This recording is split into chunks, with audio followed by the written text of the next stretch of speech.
You know, when you look at one of those shiny 3D architectural renderings for a new city district, it's always like a perfect sunny day. There are smiling people walking golden retrievers. The glass buildings are gleaming, and everything is just completely flawless. Yeah, and there are absolutely no trash cans, no traffic, and somehow no messy human life. Exactly. It Oh. is perfectly sterile, but then you walk through an actual city, and it's gloriously messy. It is loud, it's layered, and it's real.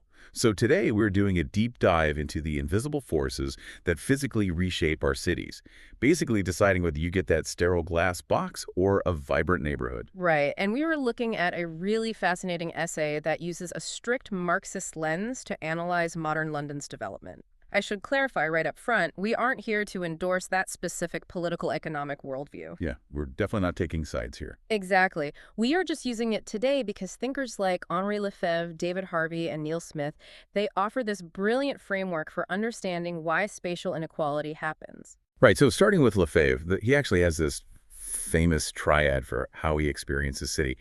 You've got the physical reality of your daily commute and routines. He calls that perceived space.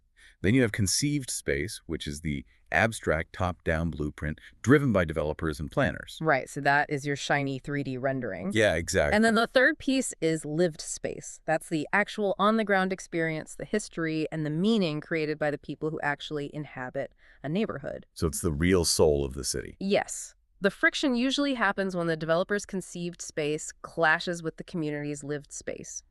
The source points to the 2012 Olympics in Stratford, London, where a massive developer blueprint essentially just paved over an existing vibrant community. Okay, but if that lived space is so vital to a city's soul, why does the developer's conceived space almost always win? I mean, the essay points straight to post-2008 money, right? Yeah, it does. So after the 2008 financial crash, traditional investments in things that actually produce goods, like manufacturing, they really just stalled out. Oh, I see. So you had this massive pool of global surplus wealth just looking for a safe harbor. DavidHarvey calls this the spatial fix. Wealth basically parked itself in concrete and steel to absorb that extra cash. Oh, wow. You see this vividly in London areas like Nine Elms and Battersea, which transformed into literal forests of luxury towers. But wait, if investors just need a place to park their money, why go through the trouble and, the controversy of demolishing perfectly good existing homes? Like, why not just build those shiny towers on empty lots? Well, because empty lots don't offer the same profit margin. This brings in Neil Smith's rent gap theory. Okay, what is that? The rent gap is the massive mathematical difference between what a piece of land earns right now and what it theoretically could earn if you kicked everyone out and built luxury apartments. When that gap gets wide enough, developers just swoop in. Oh, so it's not just about building something new. It's about actively replacing what is already there to capture that maximum potential profit. Exactly. And the mechanism for doing that is what Harvey calls accumulation by dispossession. Accumulation by dispossession. Right. It is essentially transferring wealth upwards by stripping public or low-income assets from communities and handing that land value to private developers. That sounds intense. It is.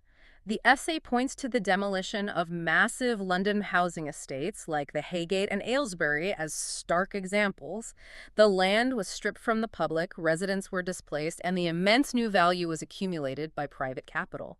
For an entire neighborhood to just be handed over like that, someone has to sign the paperwork. It feels like the local government should be stepping in to protect its citizens. You'd think so, but the source argues the state is not a neutral referee. It is an active agent engineering this uneven development. The essay actually traces this shift back to Margaret Thatcher abolishing the Greater London Council in the 1980s. Which removed a massive layer of localized democratic pushback, right? Precisely. And that laid the groundwork for contemporary planning frameworks that are legally and economically structured to favor developers' profits over resident stability. Yeah, the state essentially greases the wheels for that spatial fix. But people don't just quietly pack up and leave. I mean, this brings us back to Lefebvre, who formulated this really powerful political demand, the right to the city. It's the core idea that everyday people have a fundamental right to shape the space they live in. And the source gives some incredible concrete examples of this happening in London. Groups like the Focus E15 Mothers, the residents of the New Era Estate, and the merchants at the Latin Village. Right. They all organized and physically fought back against developers. Yes.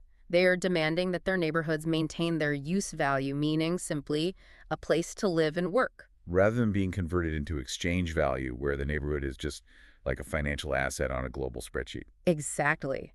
They are fighting to protect their lived space from being consumed by conceived space. So bringing together Lefebvre, Harvey, and Smith, it really gives us a lens to see cities not just as collections of buildings, but as literal battlegrounds between global capital and local communities. It does. It completely changes how you view the streets you walk down every day.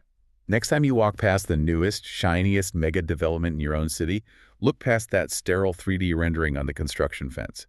Ask yourself, is this a reflection of the community's lived needs? Or is it just another spatial fix built to absorb surplus global capital?